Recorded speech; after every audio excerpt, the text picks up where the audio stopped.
এবার কুয়েত ও বাহরাইনের মার্কিন ঘাঁটিতে ইরানের পাল্টা হামলা, মধ্যপ্রাচ্যের ৮ দেশে ক্ষতিগ্রস্ত ২০টি মার্কিন স্থাপনা।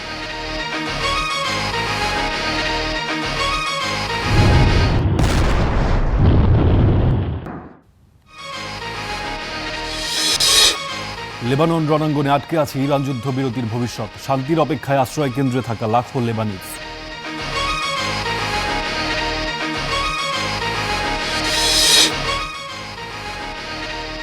এবং পশ্চিমবঙ্গে ক্ষমতা হারিয়ে ভাঙনের মুখে তৃণমূল, ষড়যন্ত্রের অভিযোগ মমতার, সীমান্তে আবারও জড়ো হল নথিহীন শতাধিক নাগরিক।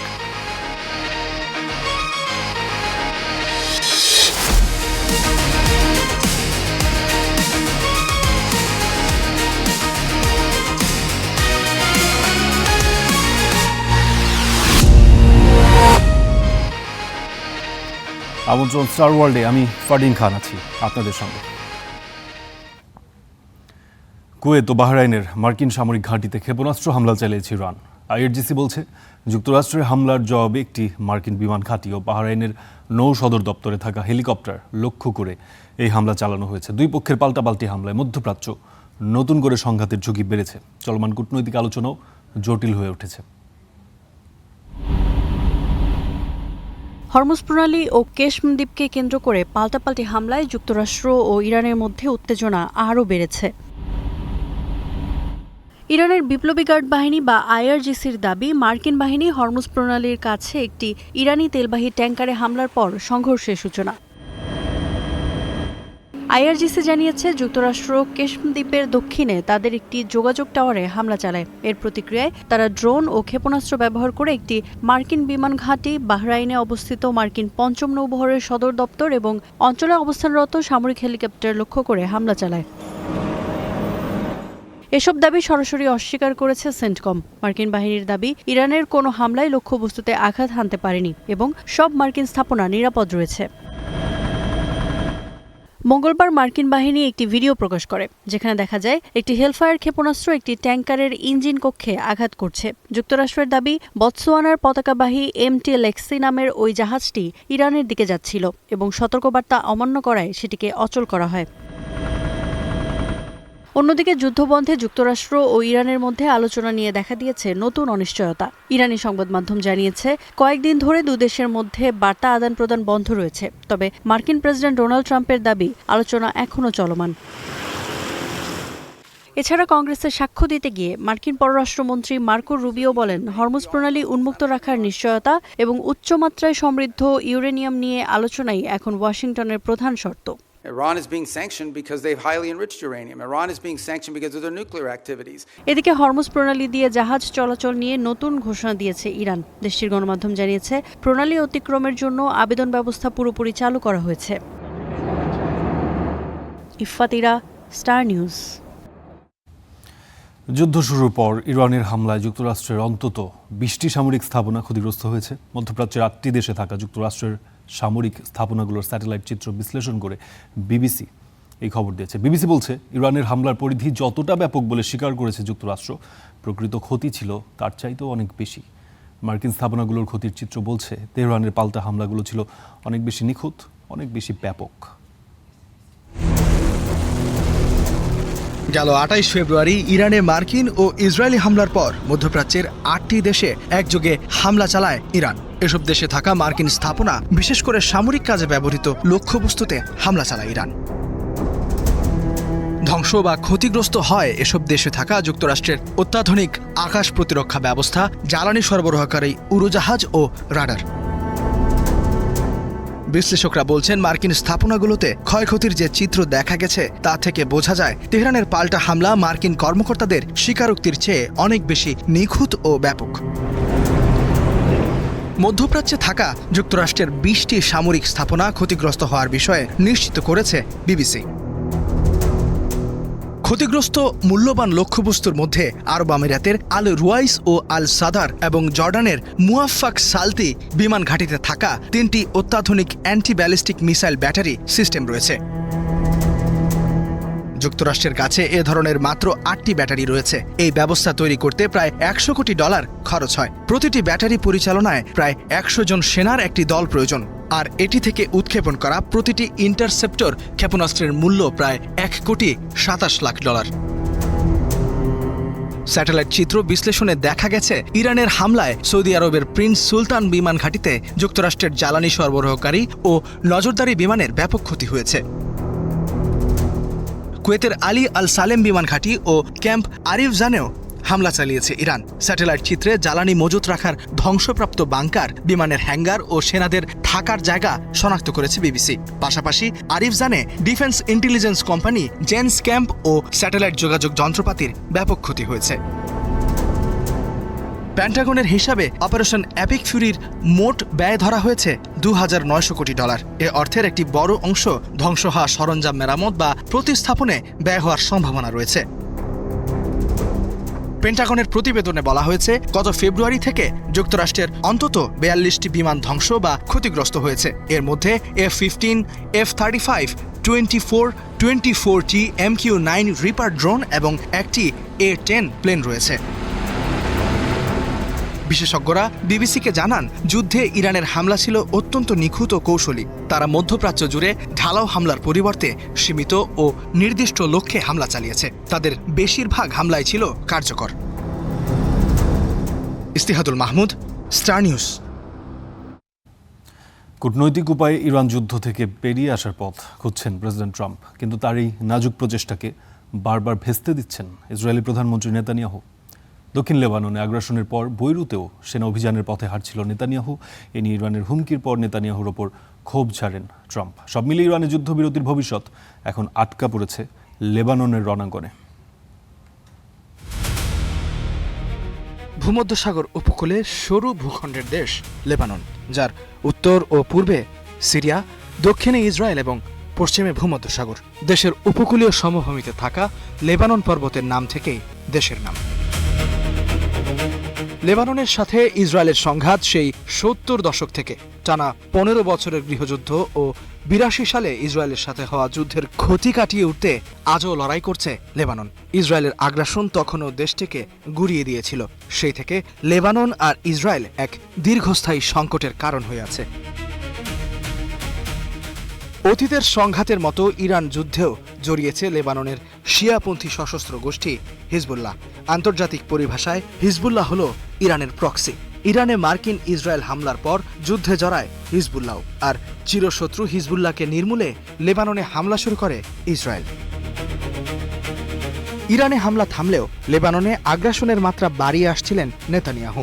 ট্রাম্প প্রশাসন বারবার বলার চেষ্টা করেছেন যে লেবাননে উত্তেজনা ইরানের উপর পড়া উচিত নয়, কিন্তু ইরান বলছে লেবাননে যুদ্ধবিরতি ভাঙার অর্থ হলো ইরানেও সেটি আর বজায় না থাকা। এ বিষয়ে ইরানের তীব্র হুমকির পর নেতানিয়াহুর সাথে ট্রাম্পের উত্তপ্ত ফোনালাপের খবর এখন সবার জানা। আপাতত বৈরুত অভিযান থেকে পিছু হটছেন নেতানিয়াহু। হামলা থামিয়েছে ইসরায়েলও, ফলে টিকে গেছে ইরান যুক্তরাষ্ট্রের সম্ভাব্য যুদ্ধবিরতির উদ্যোগ। দুই পক্ষ যুদ্ধবিরতিতে রাজি হলে হয়তো এ যাত্রায় ইসরায়েলি আগ্রাসন থেকে রেহাই পাবে দুর্বল সরকার ব্যবস্থার দেশ লেবানন। কিন্তু ইতিহাস বলে, যখনই ফিলিস্তিনের উপর ইসরায়েলি আগ্রাসন নেমে এসেছে তখনই আক্রান্ত হয়েছে Lebanon.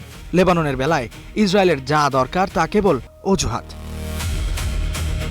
ইস্তিহাদুল Mahmud, star news. Israeli আগ্রাসনের মুখে দক্ষিণ লেবাননে আবারও বাস্তুচ্যুত হলেন হাজারো লেবানিজ। এদের অনেকেই মাত্র সপ্তাহখানেক আগেই ঘরে ফিরেছিলেন, কিন্তু ইসরায়েলের আগ্রাসনে আবারও তাদের উদ্বাস্তু করেছে। ইসরায়েলের প্রতি আস্থাহীন লেবানিজরা খুব দ্রুতই শান্তির আশা দেখছেন না। তারপরও তাদের আশা, যুদ্ধকেও একদিন কোথাও না কোথাও থামতেই হয়। এটা এমন এক অনুভূতি যা বর্ণনা করা যায় না। আমরা এর আগেও এই অভিজ্ঞতা পেয়েছি। আমরা আমাদের ভূমি আবারও পুনর্নির্মাণ করছি। ইনশাল্লাহ আমরা আবারও ভালোভাবে এটা করতে পারবো। আমরা আগেও এমন পরিস্থিতি পার করেছি। আমি 1975 সালে জন্মেছি। জন্মের প্রথম দিন থেকেই আমরা যুদ্ধের মধ্যে বসবাস করছি। দক্ষিণ লেবাননে আগেও ইসরায়েল আমাদের ভূমি দখল করেছে। হ্যাঁ, আমার আশা আছে, কারণ প্রতিটি যুদ্ধকেই কোথাও না কোথাও থামতে হয়। কিছুই এমনভাবে বাড়তে থাকে না যা কখনো শেষ হবে না। আমরা এটি পার করেছি। 1973 সালের যুদ্ধ এবং তার আগের যুদ্ধও দেখেছি। আমরা ভেবেছিলাম এটা কখনো শেষ হবে না, কিন্তু দেখা গেল এরও শেষ আছে। দেশ আবার ঘুরে দাঁড়িয়েছে এবং আমরা আমাদের জীবনে ফিরে গেছি। সব কিছুরই এই পৃথিবীতে শেষ আছে। পশ্চিমবঙ্গের হাকিমপুর সীমান্তে আবারও জড়ো হয়েছে নথিহীন 1.5 শতাধিক নাগরিক। গণগ্রেফতার ও হোল্ডিং সেন্টারে আটক হবার শঙ্কার মধ্যেই তারা সীমান্তে জড়ো হয়েছেন। সীমান্তে বসানো বিএসএফের বায়োমেট্রিক ক্যাম্পের হিসাব বলছে গেল 1 সপ্তাহে নিজ দেশে ফিরে যাওয়ার জন্য হাকিমপুর সীমান্তে ভিড় করেন নথিহীন অন্তত 900 নাগরিক। এছাড়া পশ্চিমবঙ্গের বিভিন্ন হোল্ডিং সেন্টারে আটক আরও 350 মানুষ। মুর্শিদাবাদ হোল্ডিং সেন্টারে আছেন 12 জন, মালদায় 15 জন, নদিয়ার হোল্ডিং সেন্টারে আটক 1 জন। তাদেরকে নিজ দেশে পাঠিয়ে দেওয়ার কথা জানিয়েছে ভারতের সীমান্তরক্ষী বাহিনী বিএসএফ। হোল্ডিং সেন্টারে থাকা নথিহীন নাগরিকদের স্বাস্থ্যসেবা, খাওয়া দাওয়া ও নিরাপত্তার বিষয়গুলো পশ্চিমবঙ্গ প্রশাসন দেখছে বলে জানাচ্ছে কর্তৃপক্ষ।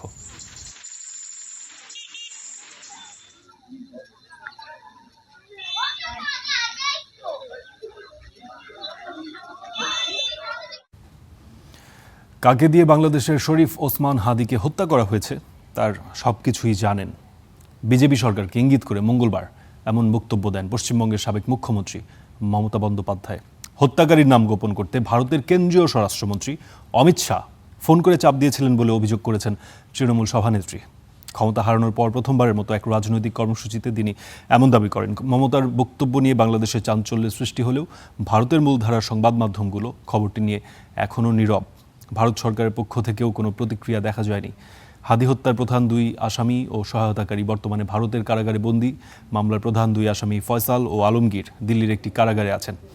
ভারতের জাতীয় তদন্ত সংস্থা NIA এই মামলাটির তদন্ত ভার গ্রহণ করায় কলকাতার কারাগার থেকে ফয়সাল ও আলমগীরকে দিল্লিতে নিয়ে যাওয়া হয়।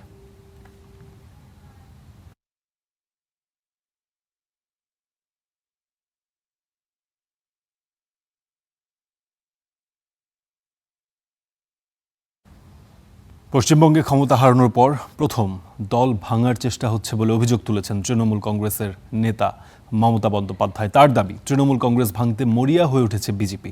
টানা 15 বছর ক্ষমতায় থাকলেও ক্ষমতা হারানোর পর এখন নেত্রীকেই ছেড়ে যাচ্ছেন খোদ কেন্দ্রীয় নেতারা। দলের ভেতরের অস্থিরতাও ক্রমশ প্রকাশ্যে আসছে। প্রশ্ন উঠেছে, তৃণমূল কংগ্রেস ভেঙে নতুন কোনো পরিচয় ধারণ করতে যাচ্ছেন কি দলটির নেতারা? একটা বড় খুনিকে হাদি হত্যা ঘিরে বিস্ফোরক তথ্য দিয়ে নতুন করে ভারতের রাজনীতিতে উত্তাপ ছড়ালেন পশ্চিমবঙ্গের সাবেক মুখ্যমন্ত্রী মমতা বন্দ্যোপাধ্যায়। বলার অধিকার নেই, কিন্তু আমি যেটা বলছি পয়েন্টটা, শুধু হাদি হত্যায় নয়, ক্ষমতাসীন মোদী সরকার এখন তৃণমূলকেও ভাঙতে মরিয়া, এমনটাও অভিযোগ তার। আর যারা আজকে গদ্দারি করছে তৃণমূলটাকে ভাঙবার জন্য, আমি বলি ঈশ্বর আল্লাহ তেরে নাম সবকো সুমতি দে ভগবান। মমতার গদি ছাড়ার 1 মাস যেতে না যেতেই অবশ্য মিলছে অভিযোগের বাস্তবতাও। কারণ ক্ষমতায় থাকাকালে মমতার এক ডাকে হাজির হতেন প্রায় সব বিধায়ক, কিন্তু নির্বাচনে পরাজয়ের পর বদলে গেছে সেই ছবি। সম্প্রতি দলের নবনির্বাচিত বিধায়কদের নিয়ে ডাকা বৈঠকে অংশ নেন মাত্র 21 জন, যেখানে থাকার কথা 80 জনের। অনুপস্থিতদের উদ্দেশ্যে ক্ষোভ ঝেড়ে তাদের মীর জাফর বলেও আখ্যা দেন মমতা। সূত্র বলছে, মমতা যখন বৈঠক ডাকেন ঠিক তখন বিদ্রোহী নেতারাও বৈঠকে বসেন আরেকটি স্থানে। সেই বৈঠকের কেন্দ্রবিন্দুতে ছিলেন তৃণমূলের 2 বিধায়ক ঋতব্রত বন্দ্যোপাধ্যায় ও সন্দীপন সাহা। পরে তাদের দুজনকেই বহিষ্কার করেন মমতা। দলের একাংশের দাবি, নেতৃত্ব নির্বাচনের সিদ্ধান্ত গ্রহণ নিয়ে প্রশ্ন তোলার সুযোগ নেই তৃণমূলে, আর সেই ক্ষোভই ধীরে ধীরে পুঞ্জীভূত হচ্ছে। ভাঙনের আশঙ্কা আরও উস্কে দিয়েছে বিরোধী দলনেতা নির্বাচন ঘিরে তৈরি হওয়া বিতর্ক।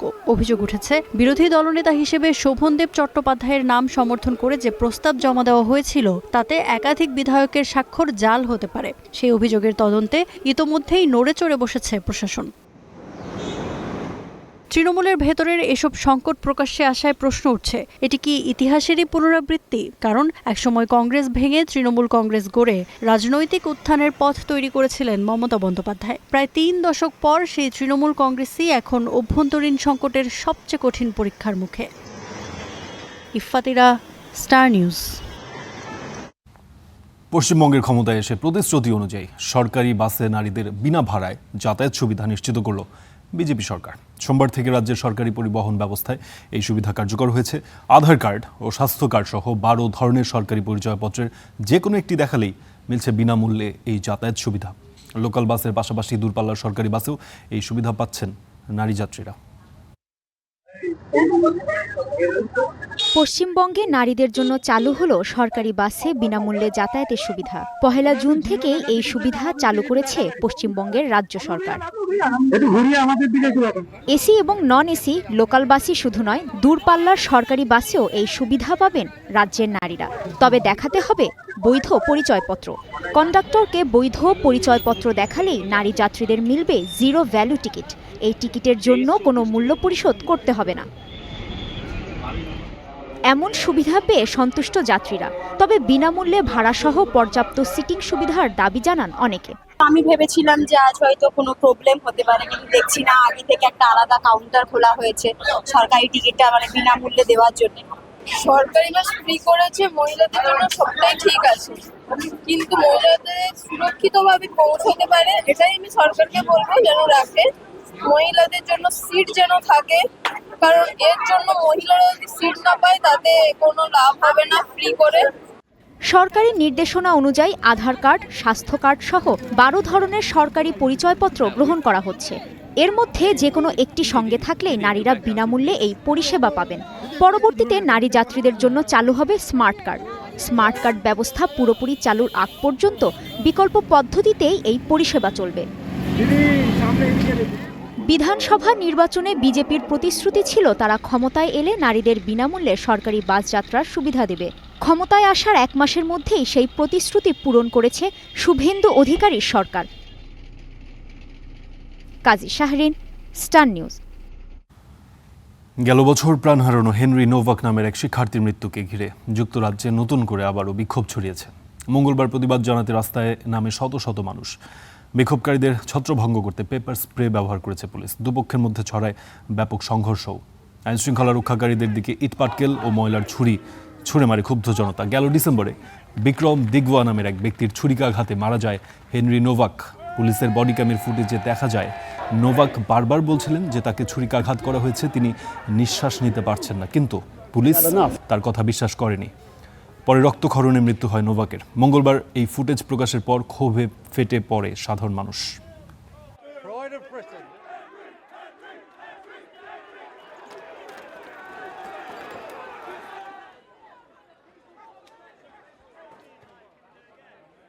Henry Novak was kind, thoughtful.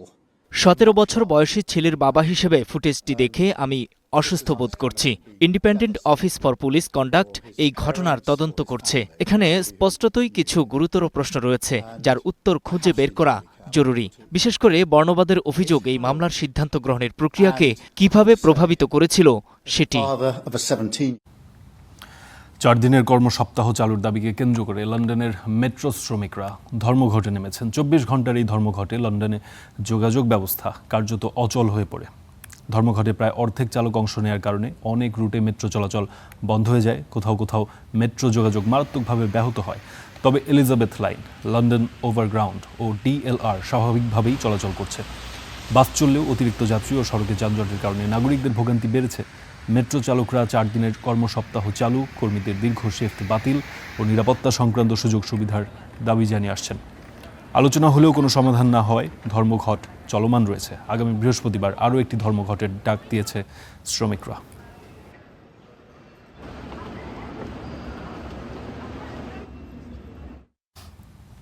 চীনের অব্যাহত নিরাপত্তা হুমকির মুখে নিজেদের সামরিক সক্ষমতা বাড়াচ্ছে তাইওয়ান।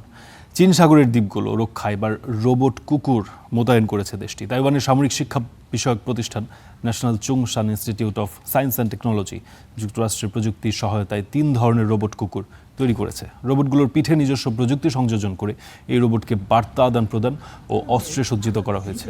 দুর্নিয়ন্ত্রিত রোবটগুলো নিজে থেকে কমান্ড সেন্টারের সাথে বার্তা আদান প্রদান করতে পারে, সম্ভাব্য শত্রুর গতিবিধি শনাক্ত করে তা নির্মূলের জন্য অস্ত্রও প্রয়োগ করতে পারে।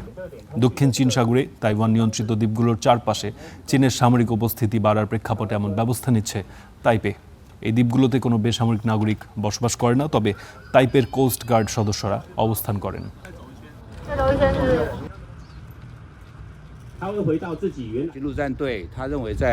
মেরিন সেনাদের মতে দ্বীপগুলোর সৈকত ও উপকূলীয় অঞ্চলে টহল ও পরিদর্শনের জন্য কোস্ট গার্ডের জরুরি ও বাড়তি নজরদারির প্রয়োজন রয়েছে। সেনাবাহিনীর ক্ষেত্রেও সামরিক ক্যাম্পে টহল সহায়তার প্রয়োজন আছে। তাই আমরা বিভিন্ন চাহিদা ও ক্যাম্পের অবস্থান অনুযায়ী আমরা কৃত্রিম বুদ্ধিমত্তা ভিত্তিক এমন নজরদারি বাড়াবো। ধীরে ধীরে আমরা বিভিন্ন স্থানে এর বিস্তার ঘটাবো। তাইওয়ানে অনুষ্ঠিত হলো এশিয়ার অন্যতম বৃহৎ প্রযুক্তি প্রদর্শনী। মঙ্গলবার ড্রোন শোতে আলোকিত হয়ে ওঠে রাজধানী তাইপের আকাশ।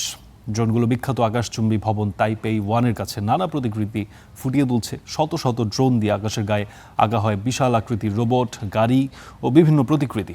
প্রতি বছরই এই প্রযুক্তি মেলা আয়োজন করে তাইওয়ান। বিশ্বের বিভিন্ন দেশের প্রযুক্তি প্রতিষ্ঠান এতে অংশ নেয়, প্রদর্শন করে কৃত্রিম বুদ্ধিমত্তা, কম্পিউটিং এবং অন্যান্য উদীয়মান প্রযুক্তির সর্বশেষ উদ্ভাবন ও অগ্রগতি। এবছর রেকর্ড সংখ্যক 6,000-এর বেশি উদ্ভাবক অংশগ্রহণ করেছে এই আয়োজনে।